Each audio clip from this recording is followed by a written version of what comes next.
அன்பு தமிழ் நெஞ்சங்களுக்கு மெர்சல் கெலாட்டாவின் அன்பு வணக்கம். வாங்க இன்றைய காணொளி இதோ. சுவாமி அன்புமணி.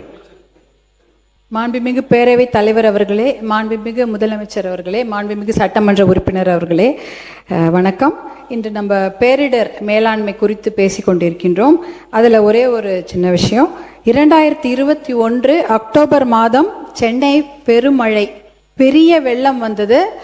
அதில் எத்தனையோ மக்கள் காலநிலை அகதிகள் போல் அவங்க வீட்டிலேருந்தே அவங்க அகதிகளாக எத்தனையோ வேற வேற ஊருக்கு போயிட்டோ இல்லை பக்கத்தில் இருக்கிற வழிபாட்டு தலங்களில், பள்ளிக்கூடங்களில், கல்யாண மண்டபங்களில் தங்க வைக்கப்பட்டாங்க. அதே மாதிரி ஒரு வரலாறு திருப்பி உருவாகக்கூடாது. ஏன்னா 2021 அக்டோபரில் அந்த மழை பெய்தது. 2022 தமிழக அரசாங்கம் ஒரு கமிட்டி அமைக்கிறாங்க, திருப்புகழ் கமிட்டி அப்படின்னு சொல்லிட்டு. இந்த பேரிடரை குறித்து விரிவாக ஆராய்ச்சி செய்ய ஒரு கமிட்டி அமைக்கிறாங்க. அந்த கமிட்டி கிட்டத்தட்ட நம்மளுடைய மதிப்பிற்குரிய முன்னாள் IAS அதிகாரி திருப்புகழையா அவர்களுடைய தலைமையின் கீழ் அந்த விசாரணை கமிட்டி அமைகிறது. 2023 மார்ச் மாதம் அந்த கமிட்டி 600 பக்க அறிக்கையை தாக்கல் செய்கிறார்கள். 600 பக்க அறிக்கையில் கிட்டத்தட்ட அப்சர்வேஷன்ஸ் அண்ட் சஜஷன்ஸ் இருந்திருக்கும். கண்டிப்பாக அதெல்லாம் நமக்கு தெரிய வேண்டும், எல்லா மக்களுக்கும் தெரிய வேணும். ஆனால் 2023 மார்ச் டேபிள் பண்ண அந்த கமிட்டி அறிக்கையில இது வரைக்கும் நமக்கு வரல. 2023 டிசம்பர் மாசம் ஊடக செய்திகள் வந்தது.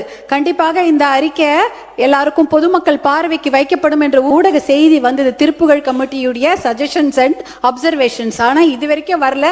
கிட்டத்தட்ட நம்ம வந்துட்டோம் 2026, மறுபடியும் ஒரு அக்டோபர் வரப்போகுது. 41 மாசம் ஆயிடுச்சு.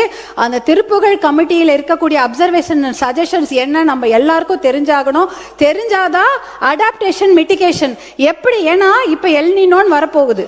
இந்த மழையில இந்த திருப்பி சென்னை பெருவெள்ளமோ இல்ல வெள்ளக்காடோ ஆகாம எப்படி மக்களை காப்பாற்ற வேண்டும், இல்ல மக்களுக்கு அந்த பிரச்சனை வந்தா பாதிப்பு அதிகமாகாமல் இருக்க வேண்டும், அந்த மிட்டிகேஷன் எப்படி, அப்படி போன்ற சஜஷன்ஸ் அதுல இருக்கும். 3 டிபார்ட்மெண்ட் சம்பந்தப்பட்டிருக்குது. பொதுப்பணித்துறை இருக்கிறது, நீர்வளத்துறை இருக்கிறது, கிரேட்டர் சென்னை கார்பரேஷன் இருக்கு. இவங்கெல்லாம் என்ன தகவமைப்பை செய்ய போறாங்க என்ற தகவல்கள் நம்ம கண்டிப்பாக வேணும். இன்னொரு காலநிலை அகதிகளாக, போர் அகதிகளாக எல்லாரும் போயிருப்பாங்க. ஆனா சென்னையில மறுபடியும் ஒரு கிளைமேட் சேஞ்ச் ரெஃப்யூஜிஸ் நிலை வரக்கூடாது என்பதற்காக இந்த திருப்புகழ் கமிட்டியுடைய அறிக்கையை உடனடியாக தாக்கல் செய்யுமாறு அன்போடு கேட்டுக்கொள்கின்றேன். நன்றி. மாண்புமிகு வருவாய்த்துறை அமைச்சர். மாண்புமிகு பேரவைத் தலைவர் அவர்களே, முன்னாள் ஆட்சியாளர்கள் அந்த கமிட்டியை உருவாக்கினார்கள். உருவாக்கிய கிட்டத்தட்ட ஓராண்டு காலம் அதற்கான ஆய்வுப் பணிகள் மேற்கொள்ளப்பட்டு பத்திரிகை செய்திதான் வந்தது. 600 பக்க விளக்கங்கள் அதில் இருப்பதாக சொன்னார்கள். ஆனால் இதுவரையிலும் அவர்கள் வெளியிடவில்லை. அதுதான் ஆச்சரியமாக இருக்கிறது. எங்களை பொறுத்தவரையிலும் மாண்புமிகு தமிழகத்தினுடைய வெற்றி தளபதி அவர்கள் ஒரு குழுவை அமைத்திருக்கிறார்கள்.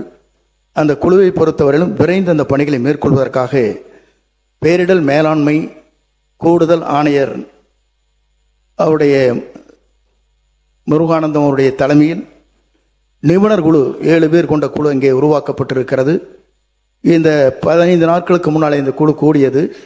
விரைந்து என்னென்ன பணிகளை ஒவ்வொரு துறை சார்பாக, இங்கே இருக்கிற பொதுப்பணித்துறை, மாநகராட்சி, நெடுஞ்சாலைத்துறை, மின்துறை அனைத்தும் ஒருங்கிணைந்து என்னென்ன பணிகளை மேற்கொள்ள வேண்டுமோ அந்த பணிகளை மேற்கொள்வதற்காக நம்முடைய முதல்வர்கள் உத்தரவு வழங்கியிருக்கிறார்கள். அதன் அடிப்படையில் இந்த பணிகள் வேகமாக விரைவாக நடைபெற்றுக் கொண்டிருக்கிறது.